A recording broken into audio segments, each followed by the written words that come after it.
വിഷുദിനത്തിൽ കൊച്ചിയിൽ എക്സൈസിന് ലഹരിവേട്ട നടന്നിരിക്കുന്നു. 142 gram MDMA, 4 gram ഹഷിഷ് oil എന്നിവയാണ് Ernakulam excise special squad പിടികൂടിയത്. മലപ്പുറം സ്വദേശി സുഹൈൽ റഷീദിനെ അറസ്റ്റ് ചെയ്യുകയും ചെയ്തു. ഷാബാസ് അഹമ്മദ് വിവരങ്ങളുമായി. ഷാബാസ്, ഇന്ന് വിഷുദിനത്തിൽ നടന്നിരിക്കുന്ന ലഹരിവേട്ടയാണ്. ഇന്ന് ഒരു ദിവസം പിടികൂടിയ ലഹരിയുടെ കണക്കാണ് ഇപ്പോൾ പുറത്തുവരുന്നത്. എന്താണ് വിശദാംശങ്ങൾ? സ്മൃതി, ഇന്ന് പുലർച്ചയോട് കൂടിയാണ് എക്സൈസ് കൊച്ചിയിൽ വലിയൊരു ലഹരിവേട്ട നടത്തിയത്. 142 ഗ്രാമോളം MDMA ആണ് പിടികൂടിയിരിക്കുന്നത്. അതായത് വലിയ അളവിലുള്ള MDMA ആണ്. കൊച്ചിയിൽ വിൽപ്പന നടത്താനാണ് ഇത് എത്തിച്ചത് എന്നാണ് എക്സൈസ് പറയുന്നത്. 142 ഗ്രാം MDMAക്കൊപ്പം 4 ഗ്രാം ഹാഷിഷ് ഓയിലും എക്സൈസ് സ്പെഷ്യൽ സ്ക്വാഡ് ഇന്ന് കൊച്ചിയിൽ നിന്ന് പിടികൂടിയിട്ടുണ്ട്.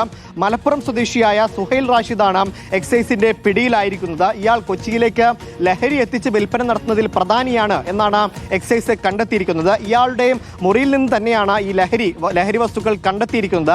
ഒപ്പം ഇത് വിൽപ്പന നടത്താനായി ഉപയോഗിക്കുന്ന ത്രാസ് അടക്കമുള്ള ഉപകരണങ്ങളും ഈ മുറിയിൽ നിന്ന് കണ്ടെത്തിയിട്ടുണ്ട്.